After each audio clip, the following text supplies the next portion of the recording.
All right, folks, you asked for the best, got the best. The top 10 Kiss songs of all time. Now that they are totally done as far as touring is concerned, we decided to rank them. And who's going to do this with me? None other than Mr. Kiebzak. Welcome back, Chris. How you doing, guys? What's going on? All right, so we got our top 10 Kiss songs. And this was no easy task. Sometimes certain songs fall. You know right away where certain songs may fall, but when you got a catalog of this enrichment of so many great songs to choose from, man, it makes it extra hard. Yeah, totally. So, Um, yeah, I started I thought I had this done 3 days ago, and then last night after work I sat down and spent 2 hours. Like I have pages and pages of drafts and just filled with notes, and it was really fun to do again. So then once I got down to like my 20 from like the 63 I wrote down from memory, once wow. I got down to like 20, I really listened to them for like an hour, like circling through them and just remembering why they're my favorite songs, and it was easier to place it that way. But yeah, Mhm. this was a job. This was a second job. What are you paying me for this? It's like pulling teeth, some of these songs. It's No, it like, was fun. It was fun. You think you know that you remember all these songs so well, and then you realize you haven't really listened to them in years. Like actually, like paid attention, listened to them, and it brings back all these emotions and feelings, and you could really place them. It was very fun to do. all right, so without further ado, let's dig right in. What do you got there for number 10? All right, number 10. Um, I was really fighting with this one between this and Parasite. One of them had to go into my honorable mentions, but Creatures of the Night is my number 10. I feel the heaviest song from the makeup era ever. The beginning of Alive 3, I think is one of the best moments of non-makeup history. Creatures of the Night, I feel sort of puts the metal spin on Kiss around the time of Priest and Motley Crue and everything that was sort of bubbling and coming up to the surface. Um, and unlike a lot of their other material, even from that record, I think it's one of their heaviest songs, and I love it. All right, so I would say we can comment on a song right afterwards if you'd like, if it's not on your list, down the road. And unfortunately, Creatures did not make my list, so I will just add, yeah, Creatures of the Night is a great kickoff song. Never got to see him open with that one, but it's a solid, heavy song, definitely, no doubt about it. I would say on my list, it would probably fall between 15 and 20. So it's, considering Well, that's really close. not that far off because my 15 to 20 are all neck and neck. You know what I'm saying? Right. Yeah, yeah, yeah. So, all right. So that's number 10 for you. My number 10 is a song that did not, it was released as a single, but it did not chart. And that's coming all the way back to 1975 with Come On and Love Me off of Dress to Kill.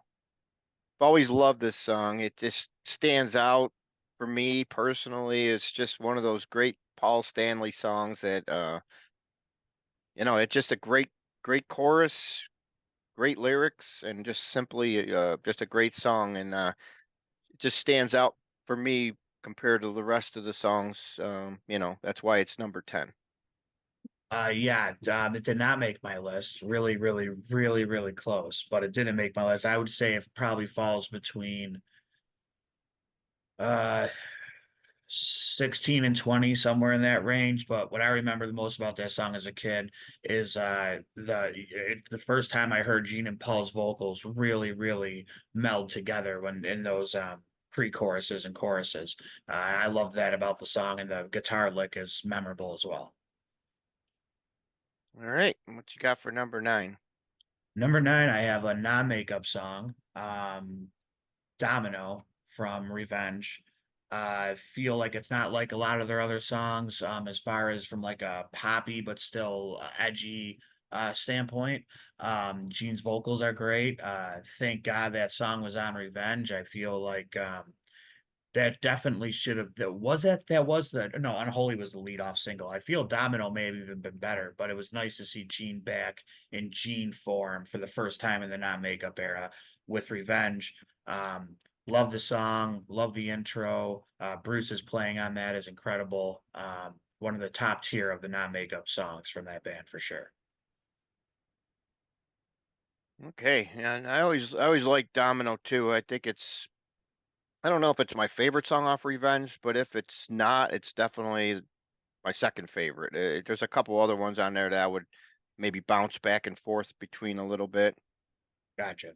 But yeah, it's a good choice. Domino's probably one of Gene's best songs without a doubt. And they never really gave it much. You know, they never played it a lot live, especially in the later years once they put the makeup Have back you on. ever seen it? You didn't see him in like the late night or the early 90s before the reunion that much, right? Mm-mm. Nope. Yeah, yeah, I've never seen it live either. Always wanted to though. Close a couple times. All right. So that's your number nine. That's going to take me also to a non-makeup song. We're going back to an album before Revenge. We're going back to a song that reached the top 10, number eight. And you can probably guess right away it's none other than Forever. Wow. Yeah, I don't know. I always love this song. I love the video. I just love the smooth Paul vocal. And this is definitely one of these songs that they should have been playing even after the makeup came back on. I felt I don't understand why they didn't. It was a big song for them. It was a top 10 hit, and they usually did like to oblige the really big songs in concert, but for some reason this one seemed lost in the shuffle. Yeah. I would have rather heard this one over a lot of the stuff that they ended up playing on these makeup tours. I just never really, for some reason, I just always liked Kiss without makeup. I thought the music was better, to me personally, and everybody has their all favorites as to what era they like the best. I mean, I like all eras. Don't get me wrong, but I just felt Forever is definitely one of these songs they turned a blind eye to unnecessarily. I think they would have maybe helped themselves by playing that song later on in their career, even with the makeup back on. Yeah. Yeah, I'm not a huge ballad fan, but Forever on a live three, are you familiar with that version? Mhm. Obviously, right? I think that's incredible. That's one of the highlights of that record for me. That really changed my mind on that song. I love non-makeup Kiss too. I had the pleasure of not getting into the band until 1996 when I was 8 years old. So it was easy for me to be able to engulf it all without having that pull in my mind of, well, this isn't like this and this isn't like that. I mean, the first thing I ever got was Smash and Thrashes and Hits on cassette. Mm. The first thing I ever heard was that cassette. So I really got a pull of all eras of the band. And I think non-makeup for me is just as important, if not more important, because if I can go back in time to see any Kiss show, it would probably be something from the non-makeup era opposed to something from the 70s. I always really stuck with that era. So yeah, Forever, great song. Not a big ballad guy, but Kiss doesn't have that many on their catalog really. So Forever definitely I can see. I'm surprised it's in your top, but I can see why it is. All right, what you got for number eight? All right, number eight. Needed an A song in here. Love his vocal. Wasn't too hard to come up with this one. There wasn't too many Ace songs that I feel really had that contender spot, but one of my favorite, probably my number one favorite Kiss album, at least from the makeup era, is Dynasty. And I think Save Your Love is the best Ace vocal, one of the best solos, and one of the most original feel from that era of the band, from the 78, 79, and then on Unmasked era. Save Your Love, I think, is a banger. That thing should be played on his solo tour everywhere. We see what happens when he does try to play it once in a while, not so great. But Save Your Love, I think, is a masterpiece off that album. And the only album to feature three Ace vocal tracks, too, which is interesting. Yeah, I'm surprised that's on there. I didn't expect a song Oh, really? like Yeah. that to be, because that's not really a So that was a deep, that's a real deep cut there for sure, no doubt, you know. Oh, just wait. Oh boy, I can't wait. Well, I love my number 8 song. I love it so much. I love it loud. Oh, gotcha. I didn't know where you were Yep. going with that. I should have right away, but yes. It was the this to me is the ultimate Kiss heavy song. You know, no doubt about it with Gene up there with that fist in the air and everything. That was the signal of the comeback of Kiss, really. That was the start of it. Yeah, Because that's the song from that album that really, you know, kind of got them back a little bit, the momentum rolling again, going into taking the makeup off and going into Lick It Up and Animalize, and kind of help set the stage for them to make a big comeback after the disappointing, very disappointing albums they had before that. I've conflicts. got a very unique thing because I came in right in the Destroyer. That's when I was first introduced to Sorry. them. Yeah. And then from there, I kind of took a couple years and albums off after Love Gun, which most people Was there kind a of did. was there a reason for that? Yeah, I just didn't really, well, the music wasn't on the air. We didn't hear it in Buffalo. Yeah. There was no MTV, Yeah. and the radio wouldn't play them.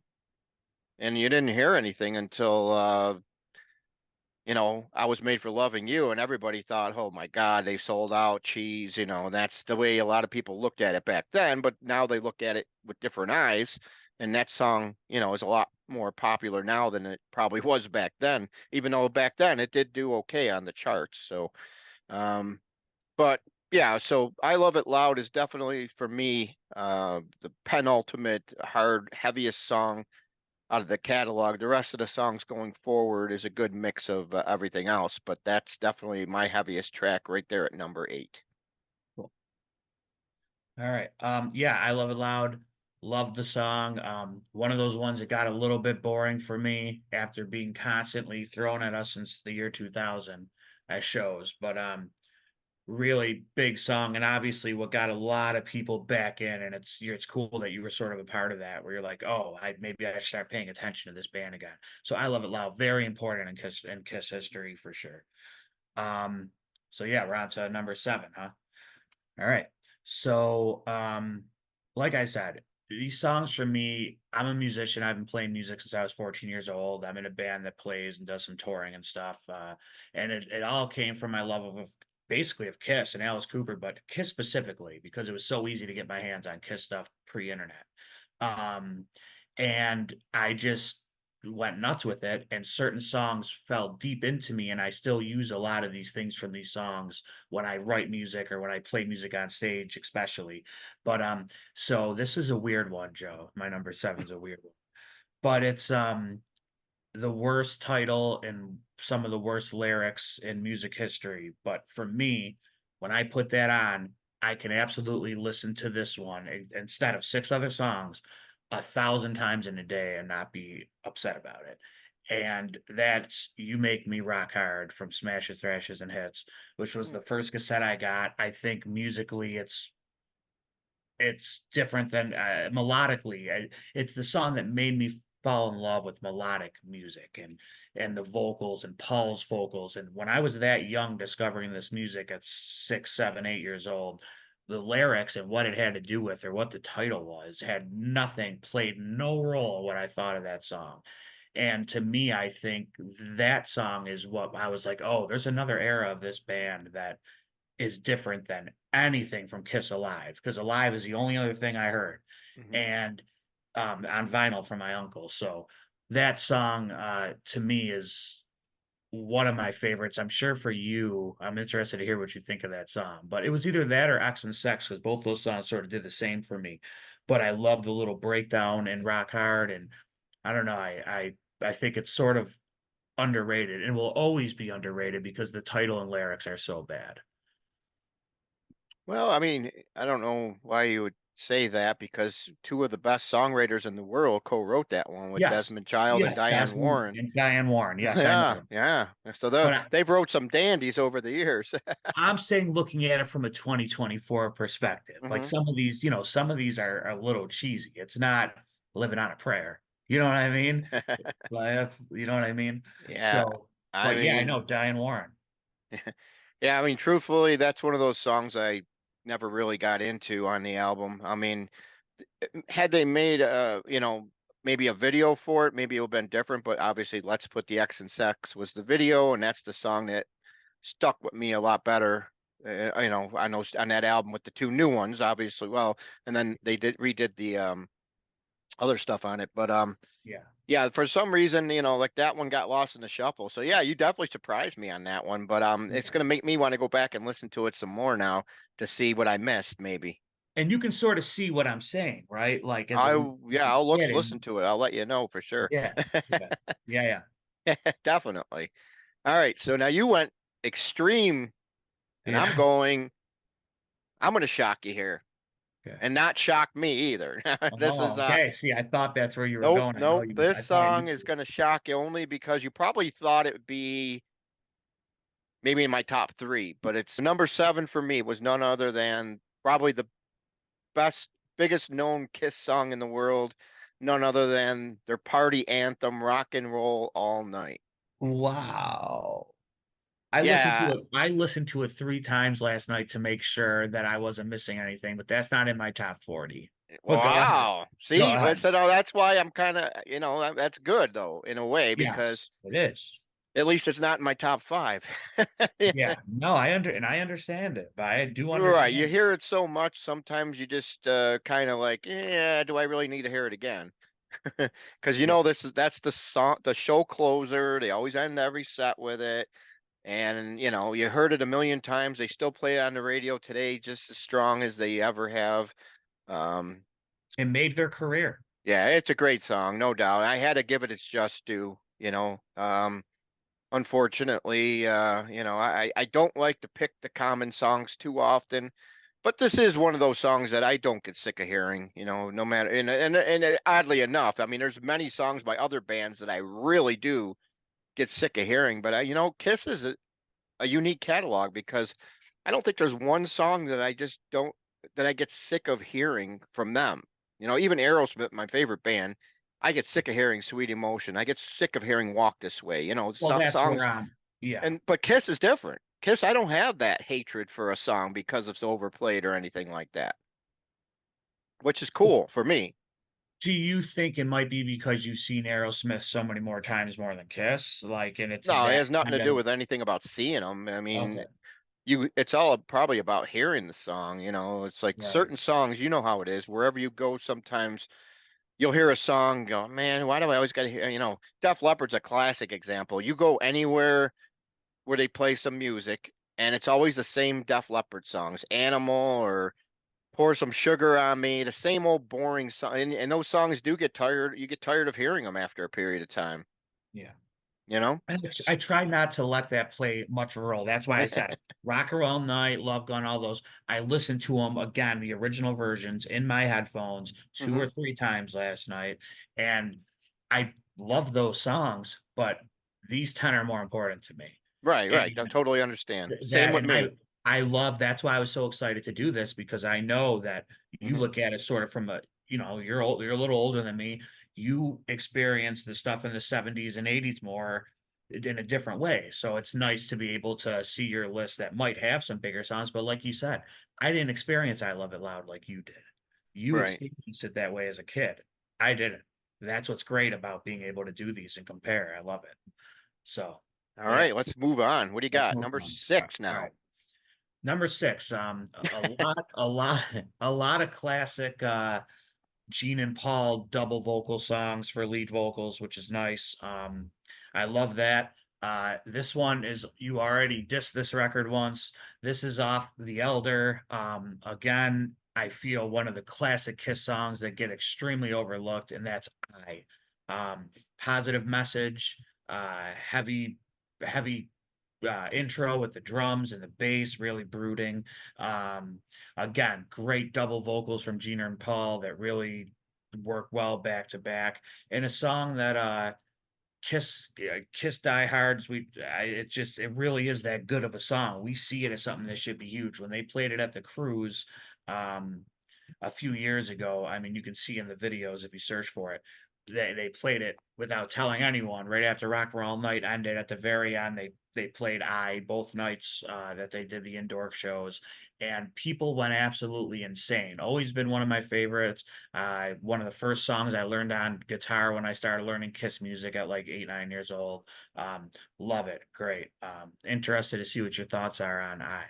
And do you feel like that if that song was on a different album, it may have moved some things better than being on that record? I feel it gets overlooked because of the record it's on specifically. Or do you feel different?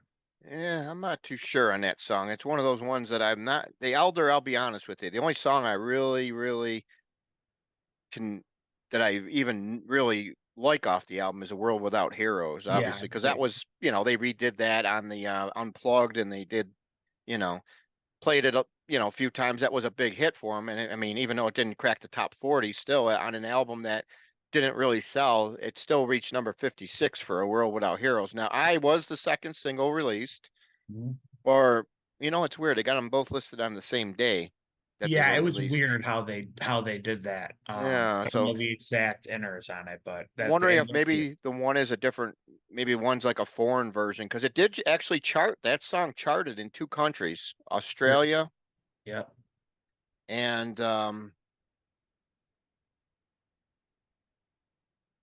Germany. Yeah, I was just gonna it had to be. Yeah. Yeah. So I mean obviously what you got something going there, but by the way you're talking about that, because obviously the song is definitely good enough to chart in, no matter where. Who cares what country it is? It charted in one case. Australia was number 24. And plus you got to remember, at that time there was a lot of Australian artists and bands that were, to make number 24 over there. That's actually pretty impressive. Three classic Kiss songs, in my opinion, come off that record: "World Without Heroes," "I," and "The Oath." Give those three songs a listen again, and I think the other stuff is shit.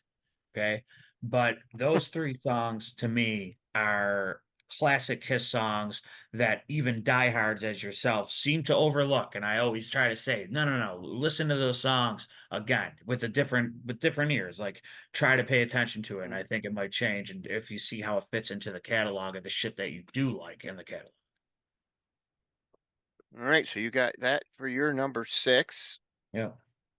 And I think my remaining six songs, only one of them is probably one you might expect to be on my list. So I think I might shock you on the rest of them, but it's not Okay. this one. This one is just a great song that, over the years, just maybe it helped not being overplayed or anything, but comes off of the 1977 release over there, none other than I Stole Your Love. Mhm. Yeah, just a great song, kicks off the album in fine style. Classic Paul Stanley song. Yep. And, it was definitely one of the highlights of the band's 70s catalog for sure. Was kind of surprised that as far as, it wasn't, for some reason, they never released it as a single, which was weird, because that was a weird album for them, the way they released the singles, really. You would Yeah. expect the title cut to be the lead off single, and it was actually the second single, Yeah. What was the first one released? Christine 13, 16. 16. Yeah. But then She Kissed Me was, Yes, that was next, or that was the B side on Christine. mm, yeah, that was crazy. Yeah, I mean, Love Gun's one of my favorite albums. It was one of the first ones I got as far as full records. But yeah, releasing Christine 16 first, I think, was sort of a mistake in my opinion. But Yeah, I but Still I Your I Love definitely should definitely have been released. definitely definitely like I Stole Your Love. It just great opener. I believe they opened shows with it at one point during their career, if I'm not mistaken. Yeah, Hot in the Shade tour. Yeah, yeah, And then the Love, even though it's not this way on a live too, the Love Gun tour was I Stole Your Love opening. nice. Detroit Rock City was later in the night, so All right. So that's number 6. What do you got for number 5? We're getting deep now. Well, yeah, but interestingly enough, number five, Strutter is Mm. my fifth favorite Kiss song for sure. I actually thought it may be a little higher, but as I really went through the stuff over the last few nights, yeah, Strutter, just that drum intro, again, melodically amazing. Great vocals from Paul's. One of my favorite vocal versions from him is from Alive 4 from the Symphony Show, which every Kiss fan hates besides me. But yeah, Strutter's just one of those songs that get you. It's unfortunate that they haven't played it that often at all since the reunion, really. I mean, it's come up and we've seen it together in Cleveland at the Agora, or at the Agora, at the Q in 2009 when they played all of Alive. Yeah, Strutter's just one of those classic Kiss songs. Had to have a real solid song on my number five. Strutter is definitely that, the backbone to the Kiss catalog, in my opinion. Yeah, definitely agree with that. I mean, I thought it was going to make my top 10, but it falls Wow, outside. shocking it didn't. Yeah, Yeah, it falls outside. Unfortunately, I just liked a few other songs better, and no big deal. But it definitely a great pick, and I can definitely see why you got it where you got it because it's definitely a highlight of the. I remember when we went to that concert, how you were talking about how pumped you were because they played it and everything. So yeah, yeah. that was definitely one of the highlights for you during that show. I know. Yeah, which is weird because there's like sometimes I feel like I've had enough of it, but then I realize I only seen it once, and I it's not overplayed. And then as I listen to it, I'm like, yeah, this really is one of the best Kiss songs of all time by far. Definitely. I mean, there's a lot of highlights on that debut album, but that might be the highlight for me. Strutter. Yeah, I would have loved to Shocked, heard that one shocked if over not over what? over a lot of the songs they played afterwards. Yeah. You know, like we said, that was '09, so we've seen a bunch of tours after that, like you said, where they didn't even touch it. Yeah. And yeah, I mean, I can't think of another time they played after, even on the end of the road, which was bizarre. I seen that show twice. Was gonna see it three, but I seen it twice and very little changes.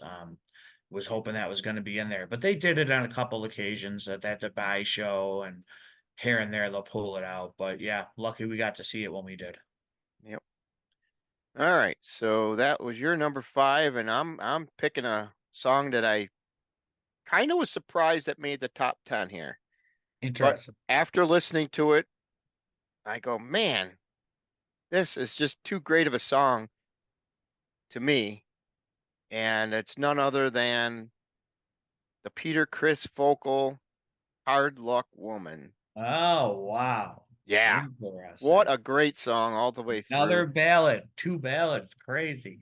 Well, this song is Peter Chris really did a great job on this song, no It is a doubt. great song, yeah. Yeah, I just love this song. It's definitely the highlight for me off that album. I mean, although there's a lot of other songs on the album that are good, but this one just to me stands out the most. Um, it's just a great sing-along song, and it's just puts you in a great mood when you hear it. That's another thing why I felt that like, and this is another one too. They never really played much in the later years either. Yeah. No. Because Oh, by no. then, yeah. I mean, I don't. You never saw it live, did you? No. No. I mean, acoustic shows like at the meet and greets that they've been doing over the last decade and the cruises and stuff. Beyond that, no, very, very rarely do they play it live. Actually, think about it. Very rarely in their entire career have they played it live. I can't think of one actual tour that they played it the entire tour. I think they played it on a couple times, like during the Revenge or Hot in the Shade eras when they were doing like small club shows and stuff as publicity. But Hmm. no, I that song, and I definitely have never seen Hard Luck Woman. No. Yeah, it would have been great to see them do it like when once they got the reunion back together. I mean, I it's one of those great songs, but obviously they didn't have a lot of time to play everything, and they probably didn't want to give Peter too many vocals Yeah, no, no. because he was going to do Beth and obviously Black Diamond. So Yeah, yeah. all right, Hard, so real quick, did you like the Garth Brooks version from Kiss My Ass? It was all right. And do you remember watching live when they were on, like, I forgot what late night show they were on, but where Garth and Kiss played together around and they did Mm, that song. never You seen ever that. seen that? Yeah, that's on YouTube too, but that's great footage. That's probably Jay Leno or something like that, but it was back in, obviously in like 95, Right, right. right before the reunion. So that's why I'm also shocked they didn't play that song on the reunion. Garth Brooks had, I don't think his version was a hit, but it definitely, I definitely remember hearing people talk about it back then. Yeah.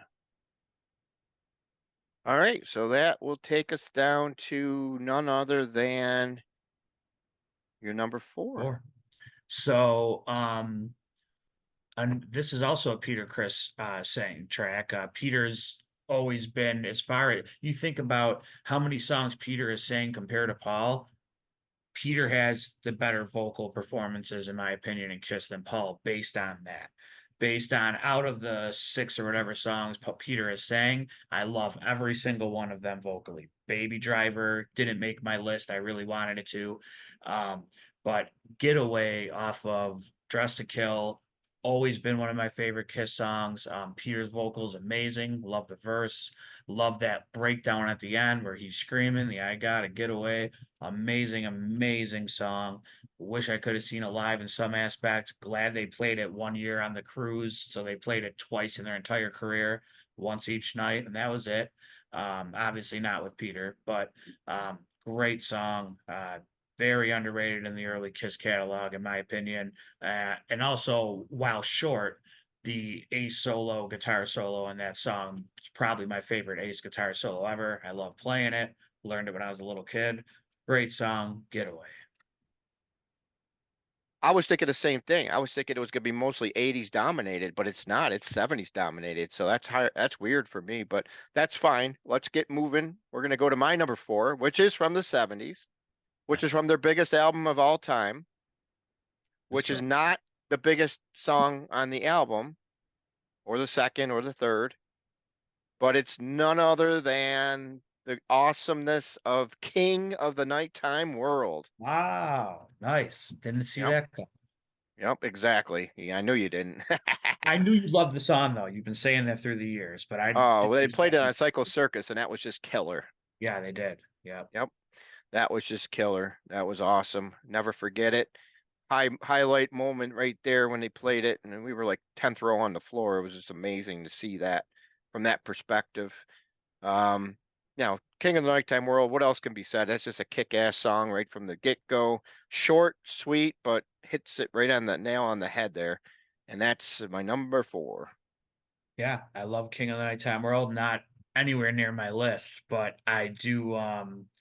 Yeah, great song. We actually missed him by a couple. I don't know if it was a couple days or a couple weeks, but in 2009 on that Alive 35 thing, they were changing things around, and a couple nights they opened with King of the Nighttime World.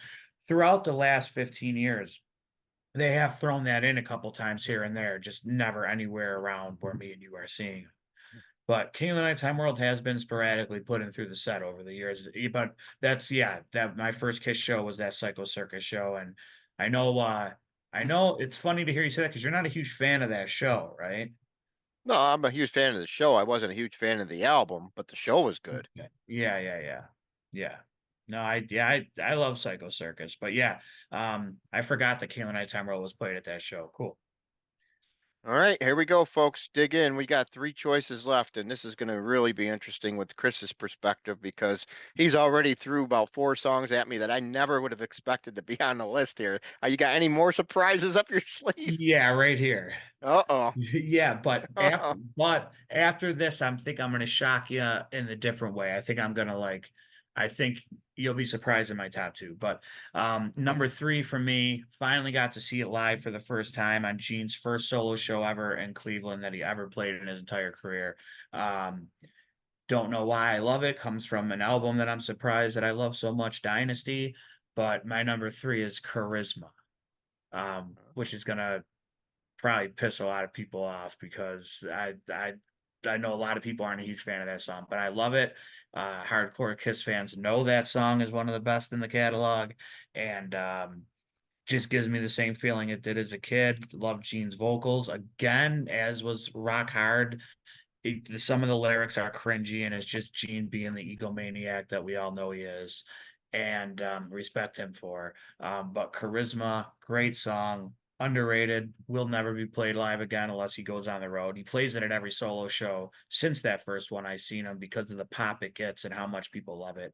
Um, Love that song. Don't know why. I thought it might fall a little lower, but after listening to again, yes, it definitely. And I realized throughout my life, what's your favorite Kiss song? What's your favorite Kiss song? Charisma's always listed. So Charisma definitely number three. Yeah, you just love that album there, don't you? I don't know why. Yeah, Interesting. Yeah, well, that's good. I mean, I think if you look back now on those albums, I think a lot of fans who maybe didn't care for them back if they were around back then when they came out, I think they would see it differently now for sure because exactly. That's the difference. yeah, yeah. You know, I mean, obviously back then airplay had a lot to do with help selling albums, and I think I was made for loving you was a totally different, and there's no other songs like that on that album. It's all a rock album except for the disco flavored of that song. So that might have deterred some people from buying it because that was the lead single and it was disco orientated and everything. And I think people just didn't really go, do I have to hear a whole Kiss album disco style? That's what they were thinking, but they were dead wrong, obviously. Yeah. So, yeah, so that's yeah, you shocked me, you probably shocked a bunch of people, like you said, and now I'm gonna shock all everybody too. This song here was a big hit, got a lot of MTV airplay with the famous video, and comes off of the Crazy Nights album. And yeah, I'm surprised this didn't hit the top 40 because I always felt this song was just a great song. Paul did a great job vocally on it, and yes, it's a ballad, but it's definitely another reason to live, no doubt about it. I just love Reason to Live. I don't know why. I just always have loved this song from the day Crazy Nights came out, and I got it. And and no, none of these Kiss tribute bands, I don't think even touch it. It's just one of those great songs, though, that I think a lot of people, if you're a Kiss fan, you know the song, but it's kind of one that kind of, they wave at. They keep it on, they would rather hear other stuff, obviously. But Yeah. to me, I just love Reason to Live, and that's my number three, and I'm sticking to it. Well, it's interesting. I love Reason to Live and listen to that one more than some of these while doing this project because when I was a kid, as you know, I wrote for in the next paper for the Buffalo News. Well, before that, when I was 10 years old, I answered this ad that said, if you're a huge super fan of a band, we'll do a thing on you. And there was four people they picked, and I got picked for Kiss. And the interviewer asked me what my favorite Kiss song was. And at that time, at 10 years old, it was Reason to Live. Oh wow. That's what I said. Out of my dad was like, "You fucking said Reason to Live." He's like, "You didn't like." He couldn't believe that I was so into non-makeup Kiss because he's the one that introduced me to the band. But it was like he couldn't understand. Yeah, Reason to Live was my number one back when I was 10 years old, but not on the list this time. But still a great song. I understand why you picked it. Um, yeah, I think a lot of people just push that song off. It's interesting you say that a little bit because of just the keyboard driven, almost Van Halen like um, atmosphere of the song. I don't know. People like to shake off a lot of those real true 80s albums, Asylum, Animalize, Crazy Nights, but there is definitely a spot for all of those songs on those records in the Kiss catalog for sure. A nice change and variation from the Kiss we got pre and post. All right, so now we got the top two left. What you got for your number two? You're gonna shock us here? No, not really. The next, well, I mean, no, probably not. Number two, I Stole Your Love, which was your number, what, six? Yep. Yeah, I Stole Your Love, almost was my number one, but these two songs, my number two and my number one, have always been my true number one. Like I told you earlier, like when I said Reason to Live, blah, blah, blah. From 10 years old, from 7 years old until now, these two songs always have been my go-to number one and two Kiss songs. First two I learned from start to finish on guitar, including solos. Love them just as much today as I did back then. This one, I unfortunately have never been able to see live. Very, very upsetting, but I Stole Your Love off of Love Gun, favorite Kiss song, second favorite Kiss song of all time. You said most of it, just bombastic, quick, great structure, classic Kiss structure, with that hard intro and the way the verses flow into the chorus. Um, Amazing song. Wish I got to see it. Came close a bunch of times. They played it 3 times on that 2009 show. They played it at 2 Cycle Circus shows. And a couple farewell shows. I got real, real close, but probably unfortunately will never see that song live in any way. But um, definitely the very right at the top of the Kiss the music catalog, probably for me in general. I Stole Your Love. That's not so shocking, right? No, no, I think that was the first one we actually agree on so far Yeah, it probably in is. our top 10. I mean, that's Yeah, oh, it shocking. definitely is. Yeah, it is. I thought Strutter was going to be in your list, but unless it's number one or two, apparently not. Yeah, I got two more to go here. So I got one. And let's get to my number two. Remember, whenever you want a little bit of rock and roll, all you got to do is shout it out loud. That's shocking. Great I don't know song. why. That The is a great song. the Gene and Paul mix of the vocals and the fast pace of the song. And I'll tell you a story real quick. This is what really endeared me to the song was oddly enough back in the Crazy Nights tour. They I saw them up in Toronto like in December of '87. Yeah, December of '87. I went to Toronto because there was no Buffalo date, and they didn't come for Asylum, so I had to go see this Crazy Nights tour. Yeah. I just had to. So anyhow, I get there, and you know, great show, but they played they played a bunch of songs, but not shouted out loud or anything like that. So it was pretty standard, which you kind of expected for the tour. And then like probably about 2 weeks later, they announced a Buffalo date on the next leg, which started in January. So that was just like a month later. And so I go, oh yes. So of course I go to the Buffalo show too. And and they're playing everything right in order, the songs right in order like they did in Toronto. And then all of a sudden, I was expecting to hear "No, No, No," which is one of the worst Kiss songs in the world to me personally. I just hate that song. Yeah, I'm not a And huge then fan of Paul that. Paul goes right away. He goes, "Whenever you want to do a little bit of rock and roll, all you got to do is shout it out loud." And they went right into it, and I could not Wow. believe it. I go, "You talk about replacing a dud with a masterpiece like this song. What a Yeah. treat that was. That made that Buffalo show jump miles ahead of that Toronto show just with that one change in the set list and the whole Shocking. atmosphere." Yeah, that's shocking that they replaced a non-makeup song at that point in their career with something like Shout It Out Loud. Is that the only change in that show? Yep, the only change. Everything else was Wow. identical. That was That in there. made it So, all worth it for you going to both then, huh? oh yeah, Wow. Because you expected the whole thing to be the same, right? pretty much. Because back then, that's what a lot of people were doing. Pearl Jam wasn't around yet. And the Grateful Dead. That's a different situation. But Were you debating going or like right when it got announced, did you say you're going? Or oh did yeah, I you was debate going it because you already anyways. seen it? Yeah, Oh, okay. because Yeah.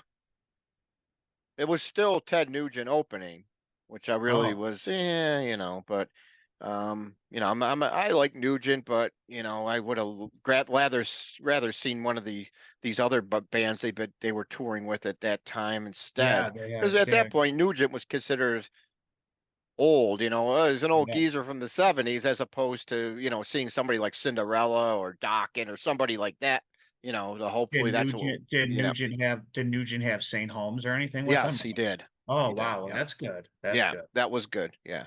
Is So, that the first time you ever seen Nugent? well, in Toronto and then in Buffalo, yeah. Oh, yeah, right, Yep. right, right. Cool.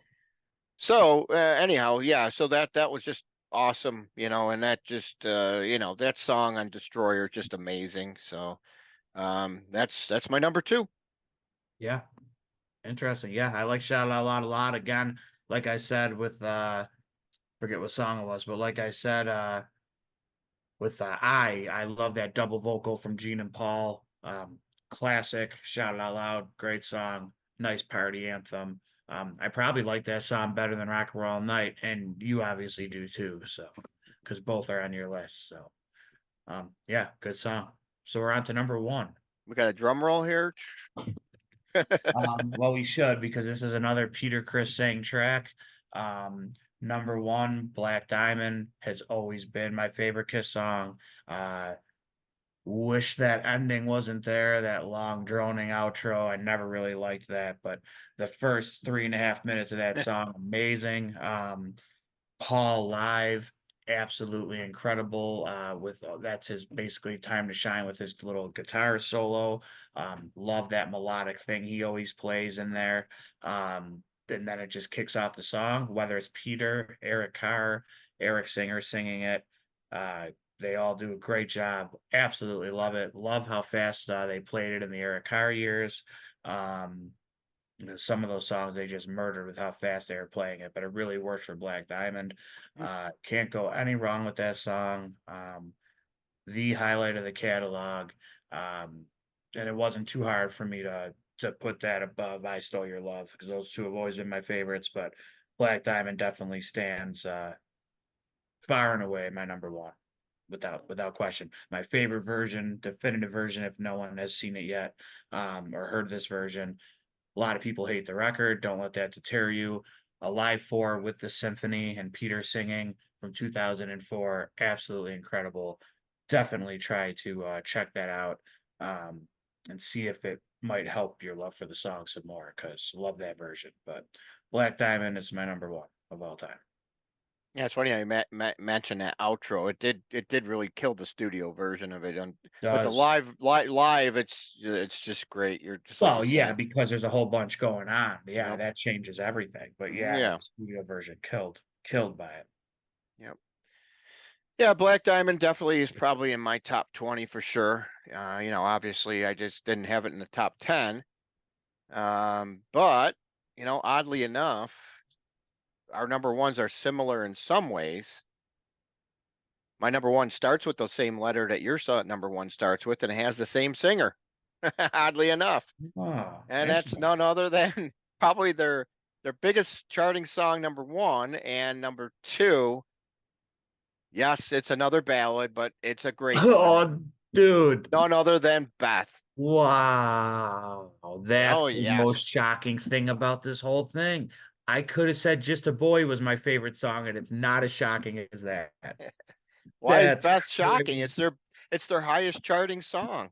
Shocking for you. I'm Well, thinking that'd be like I'm shocked that that's your number one. I because I how long have we been talking about Kiss for? Damn near 20 years or 15 years. Never ever would have guessed that was your absolute oh favorite. wow. Well, go ahead. Describe your thing. I got a couple questions for you after.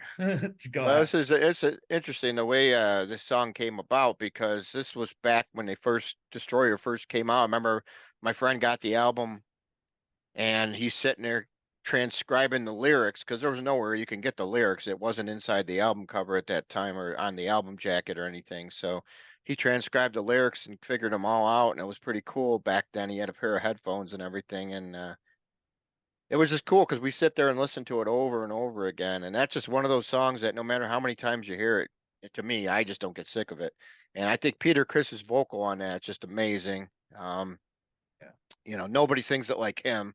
Not, sure. singer, not Carr, no, nobody. And he just did a great job on it. And, I never would have guessed in a million years that I would have two Peter Chris songs in my top 10 because the fact he's got the worst solo album in my estimation out of all four members. 100%.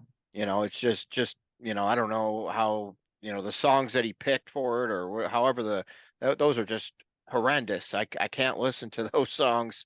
Um, but man, he definitely, two in the top five actually. Beth was one. Hard Luck Woman was number five. So yeah, it was Yeah. shocking to see that Peter Chris had two songs in my top five of Well, so Kiss. do I. That's interesting. Black Diamond and Getaway. So it's weird. We both have both both of our top fives consist of two Peter Chris songs each. That's interesting.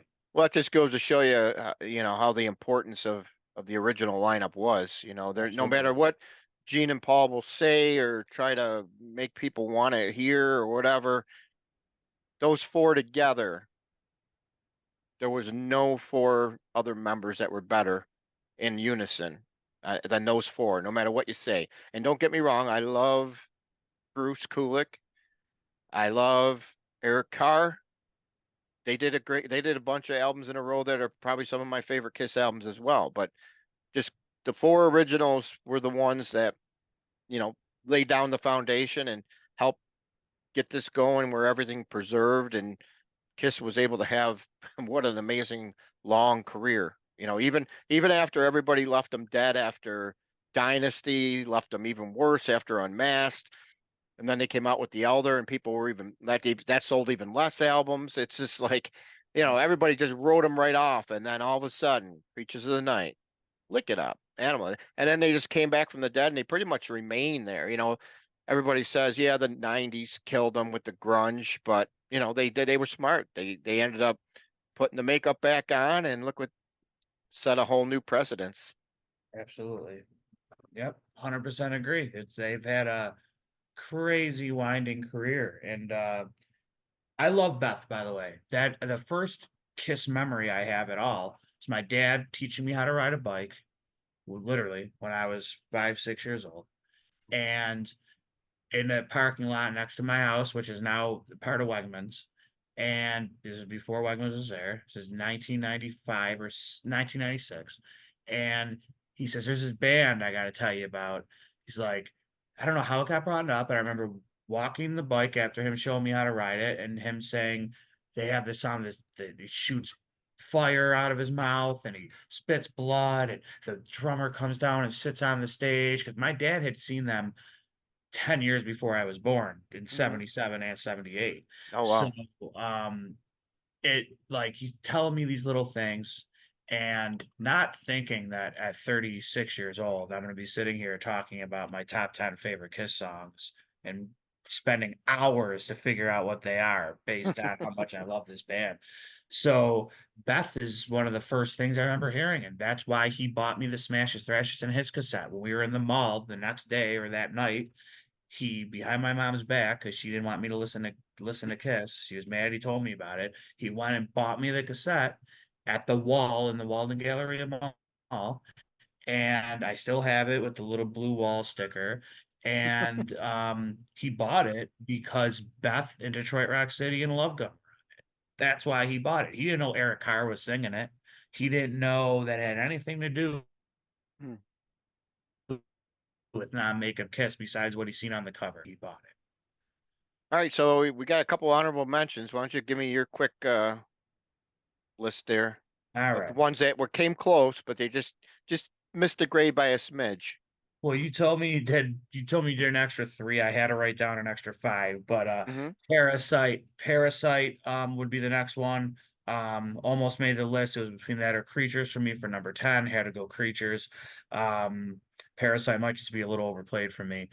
Nowhere to Run from Killer, Ah, I think is a amazing song. Was so close to making it, but didn't. Uh this is going to be a shocking one too. Dreamin' from Psycho Circus, and I know the whole Alice Cooper thing, where his company or his management company had to sue Kiss because it was so close to the song 18. But love that song, Dreamin'. The first Kiss album I was able to buy that was brand new when I was a kid, in 1998. So that was amazing. Love that song, Dreamin'. Very heavy, amazingly produced. Bruce Kulick played guitar on that song and co-wrote it. The other ones I have are Magic Touch from Dynasty, like I said, one of my favorite records, and Naked City from Unmasked. oh This close to wow. making it as far as a Gene song goes. Love Naked City. Think that's extreme. Bob Kulick was on that song too. Very extremely underrated Kiss song. Great, probably Gene's best vocal track of all time.